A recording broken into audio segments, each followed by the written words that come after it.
like to ask one of the dragons if they could assist now and maybe try to open the said bottle with one hand. He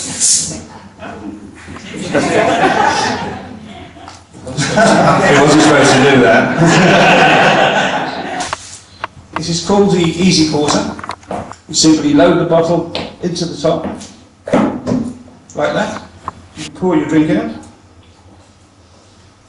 I'm just not sure whether there is a large enough market for what you originally started out the design to be. It's a good idea, but I just wondered if the design of it could be worked into almost expanding, because you'll want this in the supermarkets, you want it where you can buy your paper plates and your picnic plastic cups and things like that. You've only got half a product, because you can put it in but you can't take it out. That's right. And you have a physical disability, then you've only got half a product in my book. So that's not a question. Your unit cost is way too high. This has to be a 50p, 75p type product in volume, and you've got to sell a shed load of these things.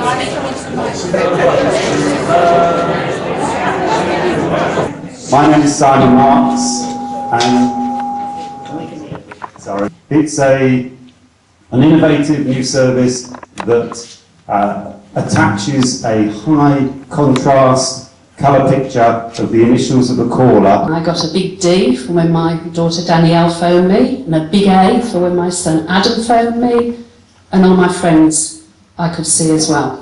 Young people's responses have always been, that'd be great for grandma, or that'd be great for my mum. And you can download it for someone who doesn't have, not have the phone anywhere close to you. You can do it by phone almost. Email it to their phone and then attach it to the contact functionality.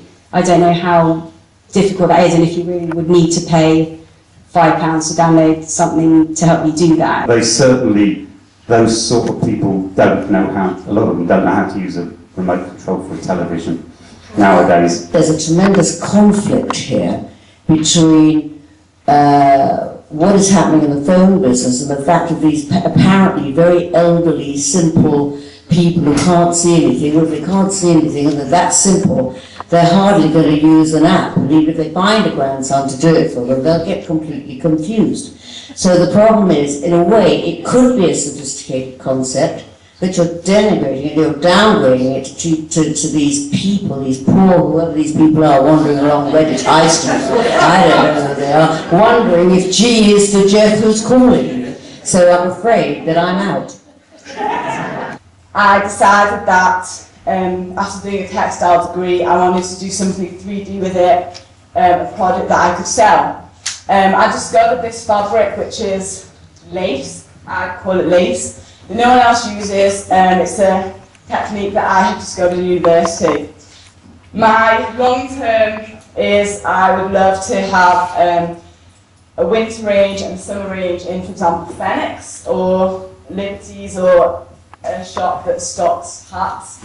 At the moment they're in a shop in Liverpool, just seeing how it's going for the races, and that's my only outlet. I haven't currently spoken to any of the buyers. I don't know how this sits on my head, because... Okay. Oh, okay. Wow. The collection is absolutely wonderful and very interestingly wonderful, because it's very modern and quirky, but it appeals, I guess, to everybody of every generation in the room, and I think that's a really good thing. This stuff sells itself, and I think you could do that. I'd be interested in what other people say. I think you could do that very well from Showroom and Beecham Place, or wherever is trendy now, whether it's Chelsea or whether it's Kentish Town. I'm not the person for that. But I for sure, if I were you, I would hold on to that 100% and only work for yourself and have your own special showroom. I suspect it's very hard to make money out of hats unless you're doing substantial volumes of them. If you're making them on your own, you will never pay, you'll never pay a Beecham Place. I know myself I can make, 4 times as much as I'm making now in a week. Do that, so hopefully... But it's a tricky business, you know. Shut up. Let's ask the audience. Thank you very much indeed. 3 years ago, I discovered raw chocolate, which is dairy-free, gluten-free, white sugar-free, no additives at all. It's purely made from the cocoa bean and the cocoa. I sourced a sweetener that's made from fruit, which is suitable for diabetics, called Sweet Freedom. You can see it melts in a bain-marie, a bowl or a pan of hot water, and it'll take about 2-3 minutes to melt. And then once it melts, I'm going to add the cacao powder. So there's everything, the instructions, you've got it 1, 2, 3, and it's 3A and 3B, so it's almost 3 steps.